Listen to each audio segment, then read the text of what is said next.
Hey guys, it's Matsuhuka here. Sorry if I start yawning or something, but I literally just woke up and it's like 10:40. I don't know, I can't read my clock. So I'm currently blind. But I've been thinking about this lately a lot. For those of you who don't know, for the past 5 or 6 months, or longer than that, but it's just been getting a lot worse. I've had severe migraines. I ended up missing a month and a half of school over it, around February and March, and then I missed another week of school, in May from it. And so we tried everything. We tried all these different medications. We tried MRIs. Nothing came back. And really the doctors have no explanation for it. And I do, but my mom refuses to hear any of it. And of course my dad and my brother, they wouldn't care that they'd just send me to a mental hospital. Because they think I'm weird. Which I am, but I mean, different kind of weird. So basically, I tried chakra balancing, I tried all of that stuff. Didn't really do much. So, I realized if I said go away, you have no control over me. Or if I grounded myself, they went away. Only if I did that, though. And I had to get out of the place that was giving me the migraines. Now, here's what I figured out. I am an empath, or sensitive, whichever you want to call it. And, as well as a psychic medium. I don't really like using that term, because it's kind of too Hollywood for me, but, yeah. Anyways, so whenever I enter a room or a place or there's people around me who have negative energies, I instantly pick up on it, and if I'm not out of there soon enough or I don't find a way to control it or help that person get rid of that anger, it gives me extreme migraines. But first, it gives me that feeling. Part of being a sensitive. So, I think it's really important that if you know you're like a sensitive or you're very sensitive to other people's emotions, I think it's important that you should know that if you have no explanation for your headaches or your migraines, maybe it's related to that. Maybe it's related to the gift that you have, the ability you have. I shouldn't say gift, because everybody has that ability to be psychic or medium, they just don't harness it completely. But yeah. I think once you figure it out, it's going to help you a lot.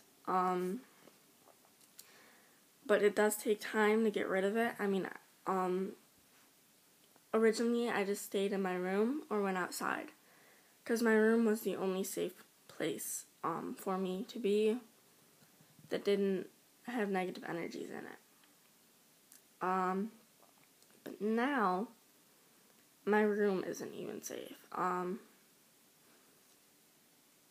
Honestly, I have a headache coming on right now.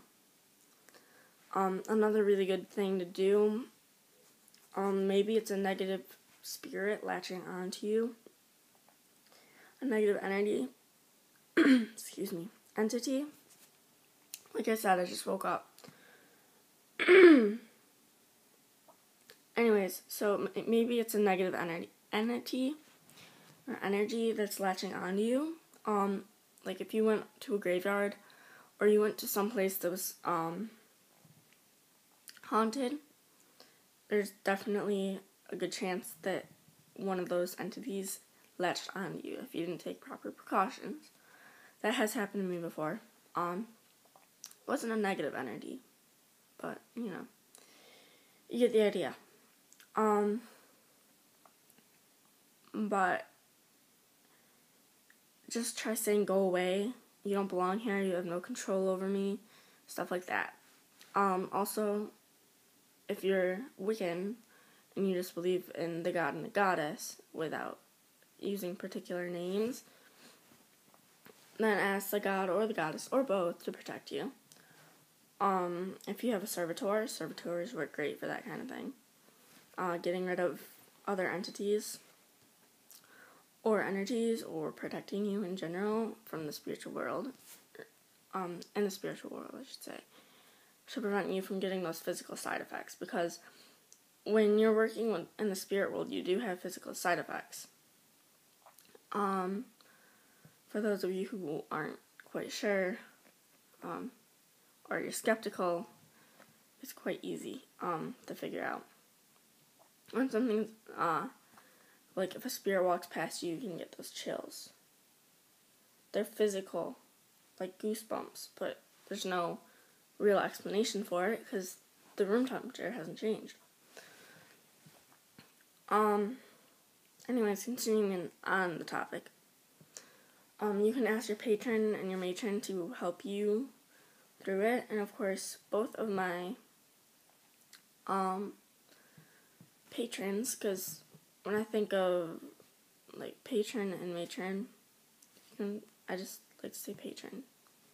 Sometimes I'll use matron, but it's interchangeable when I'm talking plural. So,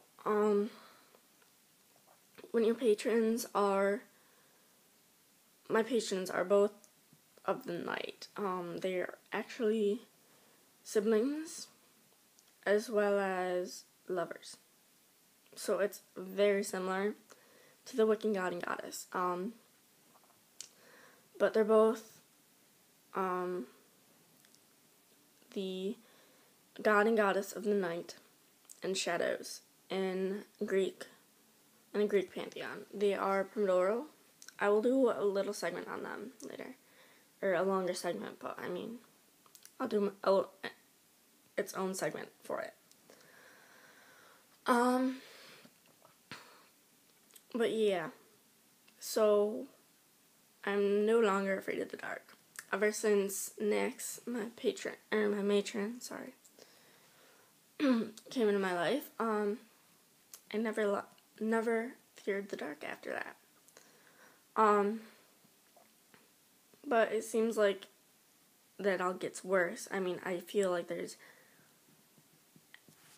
entities, I don't know, I feel like there was a fight somewhere in the front area of a property, long before we came here, and I feel like there was a huge fight and people got killed. Not just one person, but like,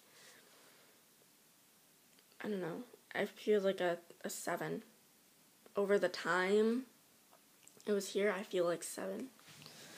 I'll have to do a walk out there, but I mean, I'll go outside during night, but I always avoid that area. Even when I was younger, I avoided it, and I didn't know why. When I was younger, I wouldn't go out front alone either. So, and it's not just because there's a creepy tree line. Tree lines don't bother me. I'll go out there now, but I mean, I don't know. So yeah, get some spiritual entity to help you, and it'll work out fine. Get your spirit guide, anything like that. Work. Sorry I had to end that so abruptly, but I'm almost out of time, at least for my recorder. So thanks for watching, and blessed be. Bye, guys.